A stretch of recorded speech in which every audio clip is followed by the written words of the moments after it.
otro lunes también es 5 sol. No incluido. Y no sé quién lo ha hecho. Romero que hasta el martes. Hasta el martes teóricamente. ¿El martes también? Bueno, pues pones el día de nuestras materias. El Piti. ¿Y sí?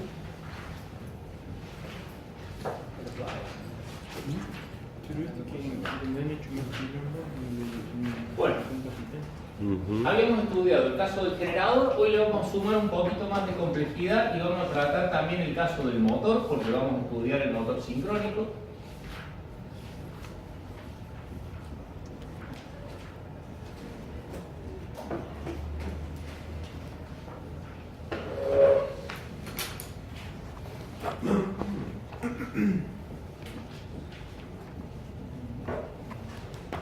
Nos tomamos el tiempo de volver a hacer estos dibujos porque los vamos a dejar hasta el final para que siempre nos podamos referir a esto.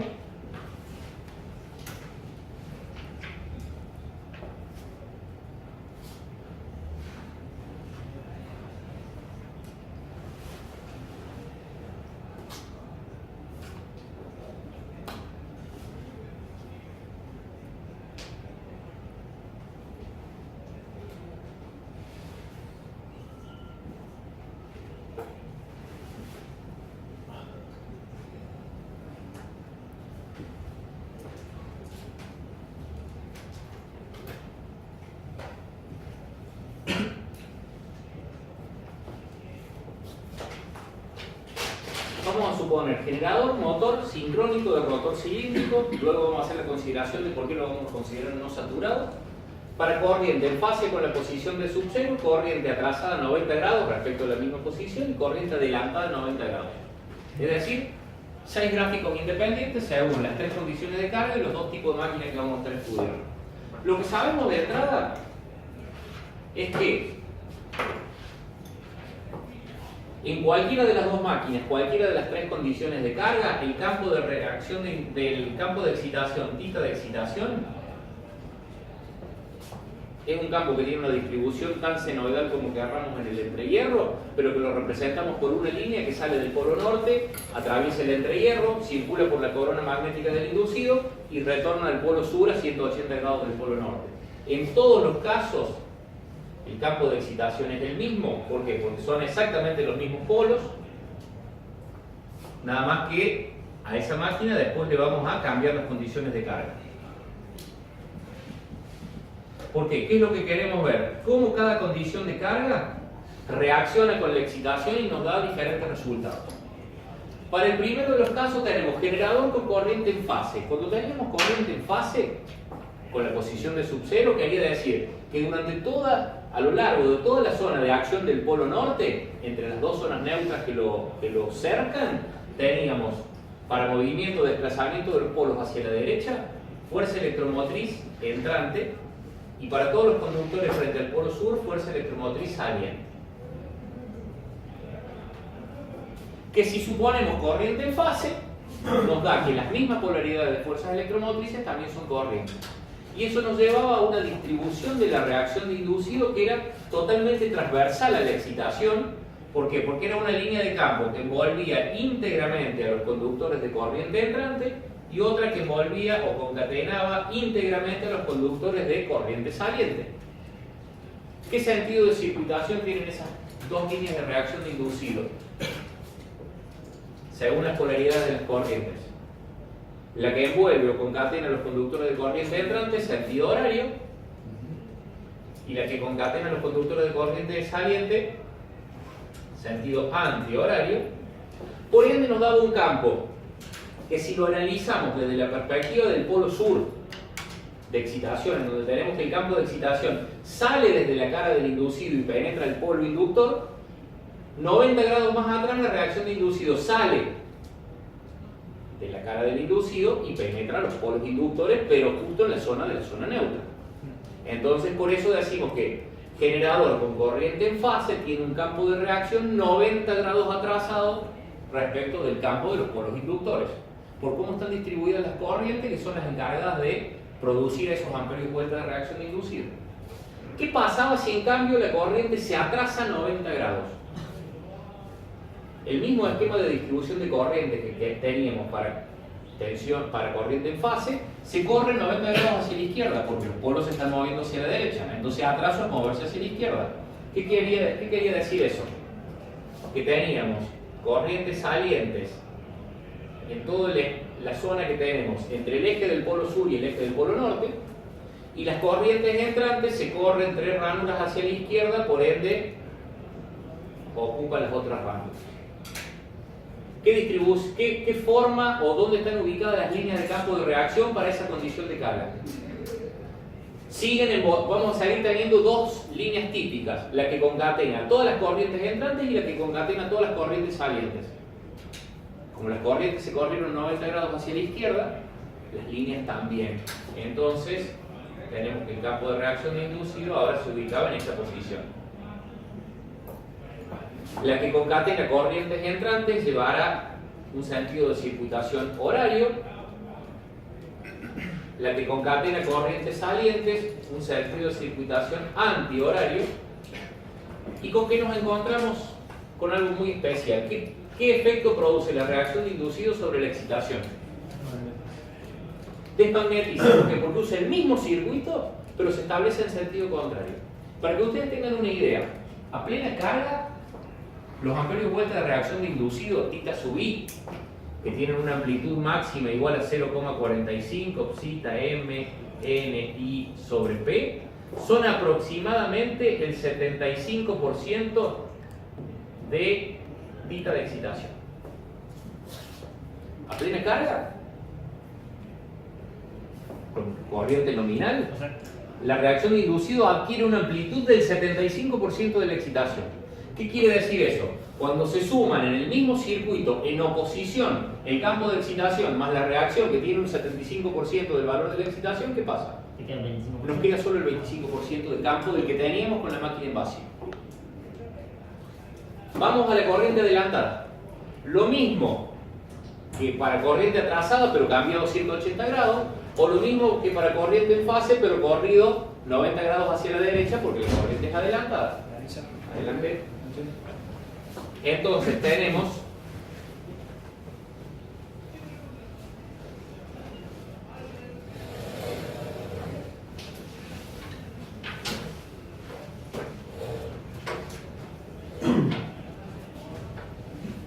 que las corrientes, la distribución de corriente respecto de la posición de corriente en fase con E sub 0 se mueven 90 grados hacia la derecha, hacia adelante, hacia el lado a donde, en el sentido en que nos estamos haciendo mover los polos inductores.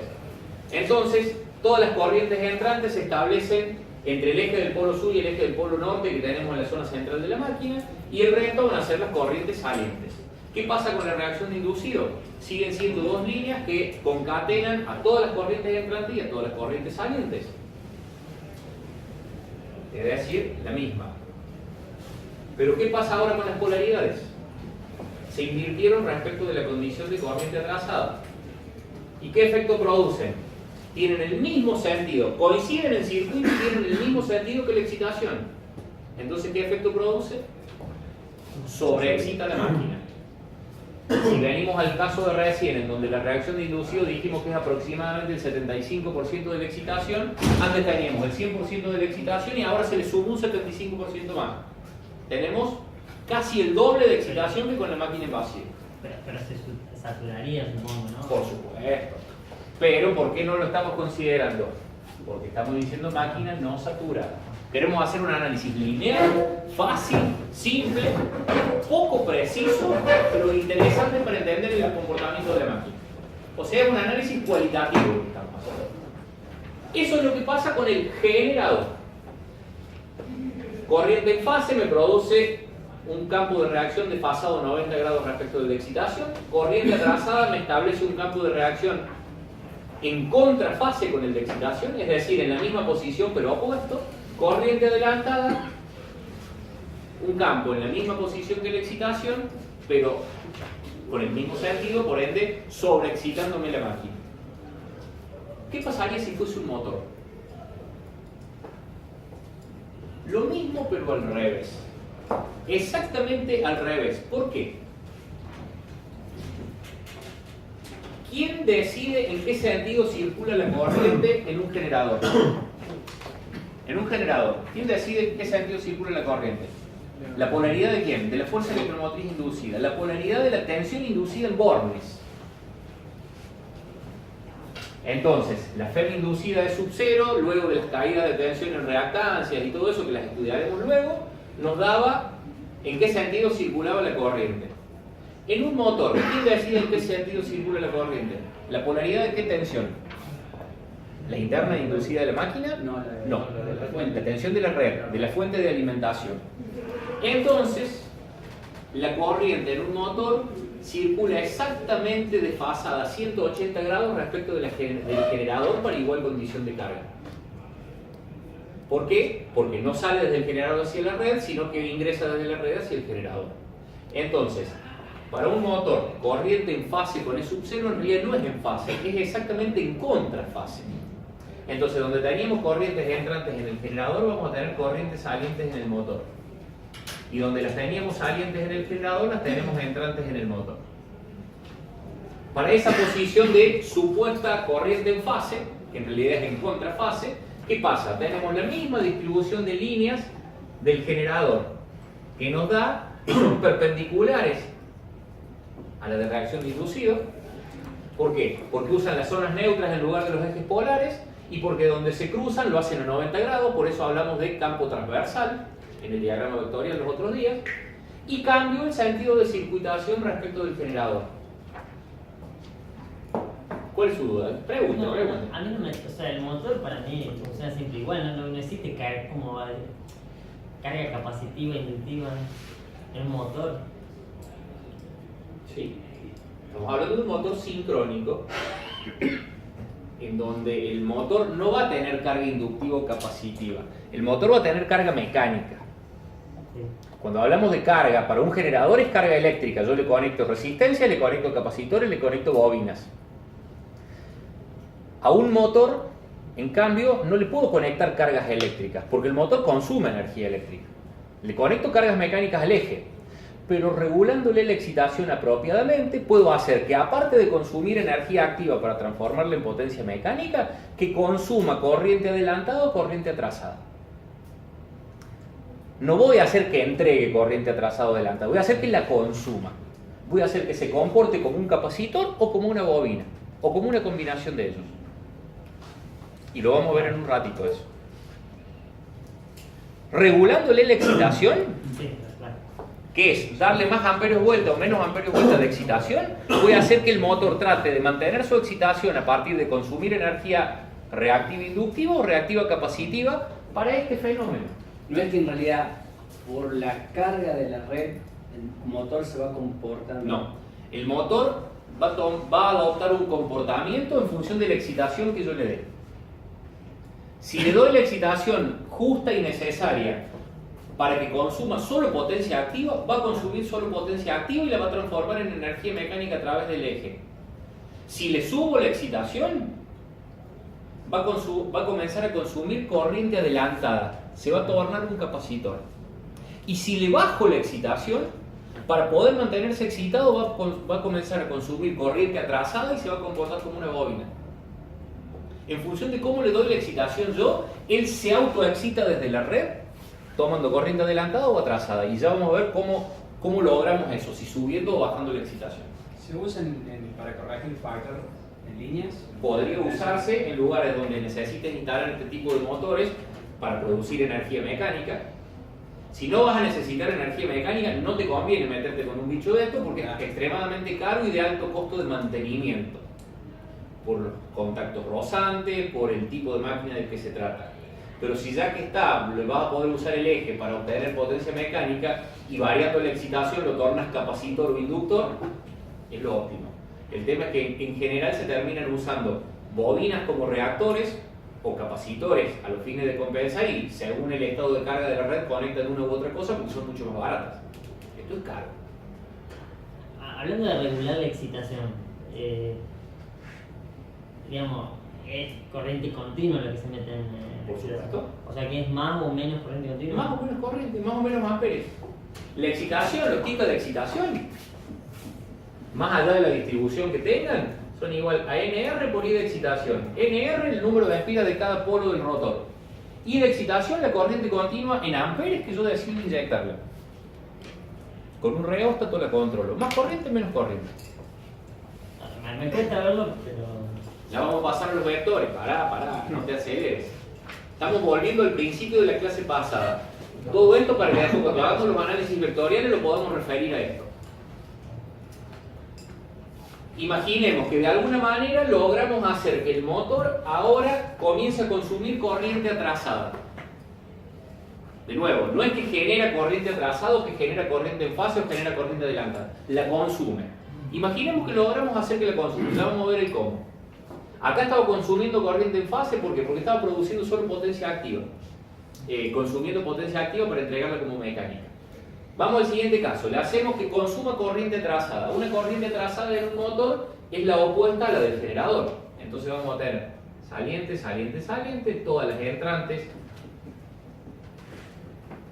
entre el polo norte y el sur. El establecimiento de las líneas de reacción de inducido, perdón, recién no le habíamos puesto polaridad.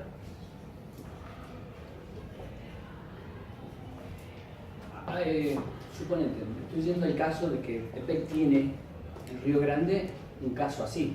No estamos en semanas apropiadas para hablar de EPEC, pero bueno, lo vamos a empezar. Al margen. Porque, ¿cómo hace justamente el sistema cuando ellos tienen que hacer que esa máquina, ese mismo generador, se convierta en motor? No, bueno, ahí hay otra cuestión más. Vos con la excitación, subiéndole o bajándole la excitación, haces que el motor consuma corriente capacitiva o inductiva o haces que el generador entregue corriente atrasada o adelantada con la excitación. Sí, eso estamos de acuerdo. Para que se transforme en motor, dejas de meterle agua a la turbina y haces que consuma potencia activa desde la red. Le cerras la llave a la turbina. El motor se va a seguir manteniendo funcionando solo a partir de consumir energía activa de la red. Hay continuidad en el estado de funcionamiento, no es que tiene que frenarse y arranca de otra manera. Le cerra la turbina y sigue marchando como motor. Y en el momento en que le comienzas a meter carga mecánica al eje, automáticamente toma más corriente para compensar esa potencia mecánica que tiene que entregar. Es una cuestión de regulación de flujo de fluido motor, nada más.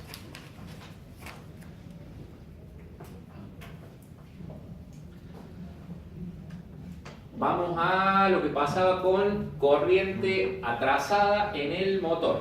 Las líneas de campo se establecen en la misma posición que cuando era generador, pero como las corrientes se invirtieron 180 grados, las líneas de campo también hacen lo mismo. Entonces, para corriente atrasada teníamos un campo que desexcitaba en el generador y por el contrario, ¿qué hace en el motor? Excita, sobreexcita la máquina. Y para corriente adelantada, sobreexcitaba en el generador y en el motor, como se ubica a 180 grados,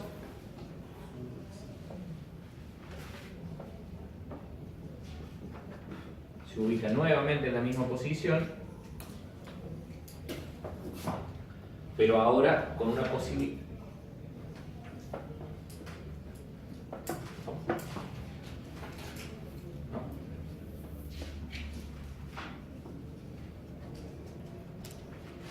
Corriente adelantada en el motor, desexcita la máquina porque se opone a la excitación de los polos inductores. Esta fue la primera parte de la clase pasada. ¿Por qué les dije, acá vamos a estar estudiando la máquina del rotor cilíndrico, que es más simple? La semana pasada habíamos visto que la diferencia que tendría esto si se tratara de una máquina de polos salientes, que en la zona donde acá hemos dibujado los dientes del inductor, tendríamos el enorme entrehierro de las zonas interpolares, en donde cuando una línea de campo de reacción de inducido se quiere establecer en ese lugar, se va a encontrar con una reluctancia mucho más grande que la del rotor cilíndrico. En el rotor cilíndrico la reluctancia del entrehierro es uniforme sin importar la posición, porque despreciamos el efecto de las ranuras y a lo largo de todo el entrehierro tenemos siempre el mismo entrehierro delta. En la máquina de polos salientes aparecen las zonas interpolares, que hacen que ahí se tenga que complicar y recalcular el sistema de excitación, de reacción de inducido. Acá no tenemos esa complejidad, por eso decimos vamos a trabajar. rotor cilíndrico, y no saturado, para que sea más fácil el análisis preliminar. Vamos a partir de eso a trazar un diagrama vectorial, que es lo mismo que ya hemos visto la semana pasada, y es diagrama vectorial de FEM, del generador, de nuevo, el rotor cilíndrico no saturado, lo dejamos todo bajo el mismo título, pero fuerzas electromotrices del generador, faltaron letras, del generador. Primera consideración, como estamos trabajando con un circuito lineal, nos vamos a olvidar de la característica de vacío y vamos a decir, y encima trabajamos con entrehierro uniforme, ¿qué vamos a decir? Conocemos los θ de excitación. Si a los θ de excitación los dividimos por la longitud del entrehierro, θ de excitación son amperios vuelta por polo, dividido el entrehierro frente a cada polo nos da la intensidad de campo. Si a esa intensidad de campo la multiplicamos por la permeabilidad del entrehierro, nos da la inducción en el aire máxima. Si esa inducción en el aire máxima la multiplicamos por 2 sobre pi, nos da la inducción media. Si a esa inducción media,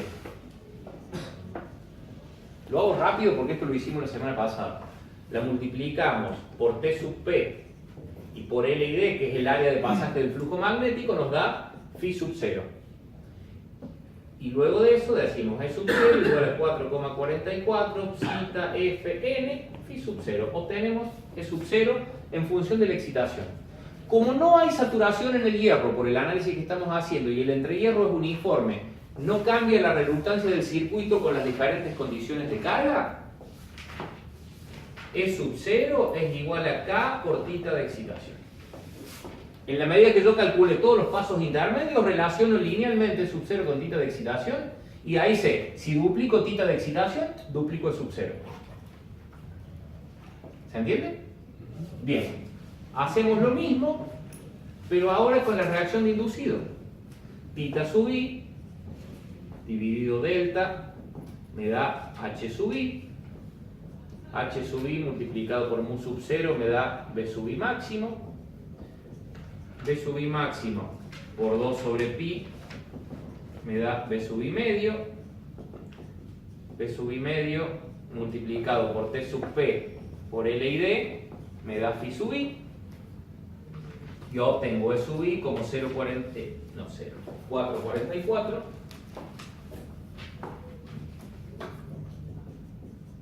zeta fn phi sub i. Como el entrehierro es uniforme y no tenemos en cuenta el efecto de saturación, ¿por qué? Porque estamos despreciando la reluctancia del hierro y a su vez estamos trabajando solo con la permeabilidad del entrehierro, decimos que E sub i es igual al mismo K que teníamos antes porque es el mismo circuito magnético multiplicado por θ sub i. Si θ sub i vale 0, E sub i vale 0. Si θ sub i adquiere un valor, E sub i está por ese valor. Si θ sub i se duplica, E sub i se duplica. Pero a su vez hay una cuestión más acá cuando hablamos de la reacción de inducido. Sabemos que θ sub i es igual a 0,45 zeta m n i dividido p, que es igual a K' por i, todas constantes multiplicadas por i. Por ende, la fuerza electromotriz de reacción de inducido E sub i va a ser igual a K segunda por la corriente de carga. En donde, ¿qué es K segunda? El producto de todas las constantes que intervienen para obtener θ sub i en función de la corriente y de todas las constantes que intervienen para calcular el K de E sub i en función de θ sub i. Es todo directamente proporcional. Entonces eso nos va a permitir olvidarnos de la característica de vacío y todas esas cosas en donde sí aparece la saturación para este primer análisis que estamos queriendo desarrollar. Vamos al diagrama vectorial que queremos buscar.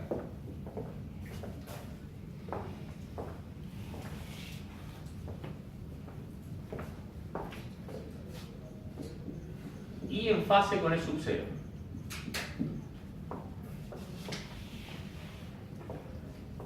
Aplicamos excitación esa excitación por la expresión E sub 0 K por tita de excitación me da una fuerza electromotriz E sub 0.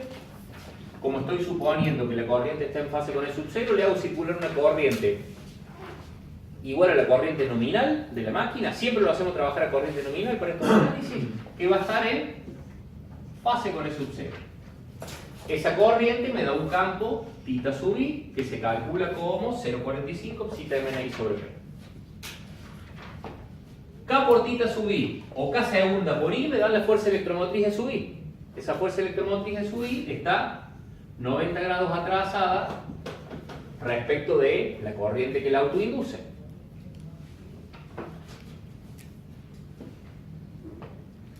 Luego de E sub i podemos sumar y obtener la fuerza electromotriz resultante, que está desfasado a un ángulo θ respecto de sub 0. A partir de allí se suma la fuerza electromotriz de dispersión, que sabemos calcular, que es también un montón de constantes multiplicado por la corriente de carga, 12,6 por n cuadrado, por la frecuencia, por mu sub 0, por lambda, la permeabilidad por unidad de longitud, dividido p por q, según el tipo de dispersión que estuviésemos calculando.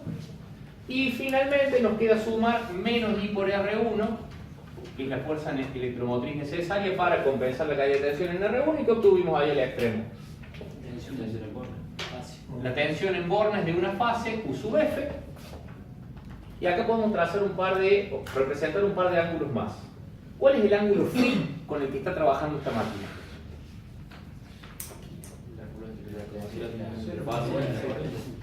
Entre la corriente y U sub F. ¿Con qué tipo de carga está trabajando la máquina?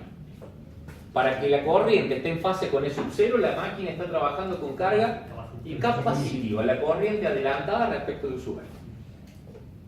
Le hemos conectado capacitores, básicamente. Y tenemos un ángulo más, que es el ángulo entre E sub 0 y U sub F, que en este caso coincide porque E sub 0 está en fase con la corriente. Entre E sub 0 y U sub F, ese ángulo se llama psi sub 0, que va a ser útil para dentro de un rato. ¿Qué hemos visto? Para la excitación que nosotros le estábamos aplicando para obtener E sub 0, si E sub 0 era la nominal, cuando a la máquina la pusimos en carga, ¿qué pasó con la fuerza electromotriz real de Bornes? Se redujo. Por efecto de las fuerzas electromotrices que aparecieron de reacción de inducido, de dispersión y de pérdida resistiva. Vamos a ponerlo ahora con corriente atrasada.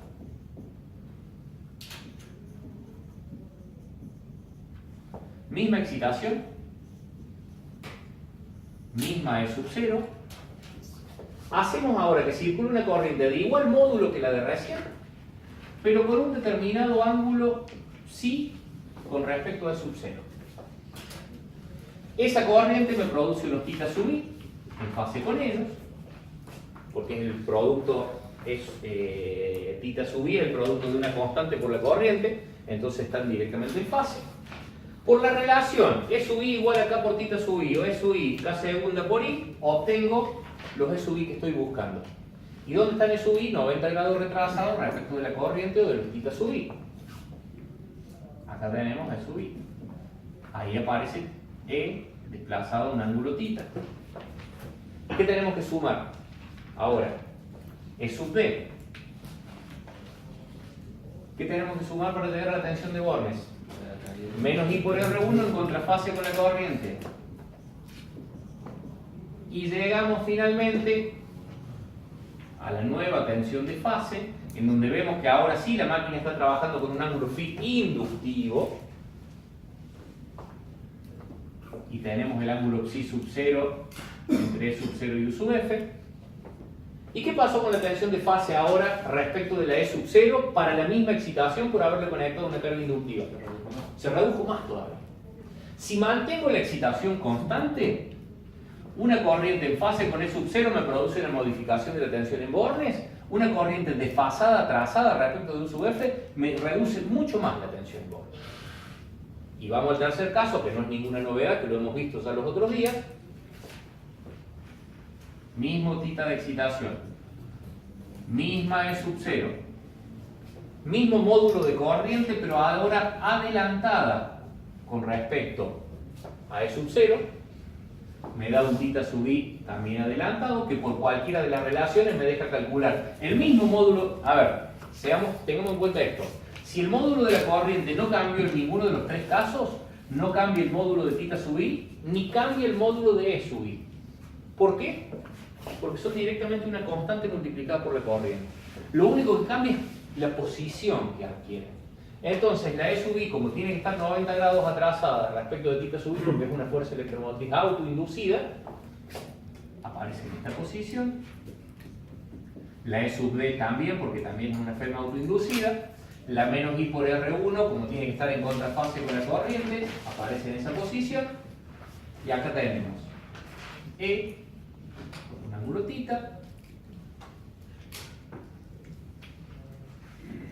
U sub F, con un ángulo psi sub 0 respecto de sub 0 y con un ángulo phi respecto de la corriente. Y tenemos un ángulo psi entre E sub 0 y la corriente. ¿Qué pasó? Igual excitación, igual E sub 0. Si a la máquina le conecté una carga que hace circular corriente adelantada, ¿qué pasó con U sub F? Creció con respecto a sub 0. Con corriente en fase con E sub 0 se modificaba levemente, con corriente inductiva se reducía drásticamente, con corriente capacitiva crece drásticamente. Pero con una condición: θ de excitación constante. Entonces, ¿qué quiere decir eso? Estamos analizando estos tres gráficos que tenemos acá. En el primer caso, la reacción de inducido estaba a 90 grados de la excitación, casi no produce efecto. En este caso, corriente en fase con el sub 0. En el segundo caso, corriente atrasada, la excitación se pone en oposición, perdón, la reacción de inducido se pone en oposición a la excitación, me está desmagnetizando la máquina. Y si está a plena carga, esa reacción dijimos puede ser el 75% de la excitación. La excitación real de la máquina cayó el 25% cuando la puse en carga. La E sub 0 me lleva a una U sub F mucho más chiquita, porque se me desexcitó el generador. Tercer caso, corriente adelantada. Cuando yo adelanto la corriente respecto de E sub 0, hago que la reacción de inducido tenga a ponerse o a ubicarse en fase perfecta con la excitación.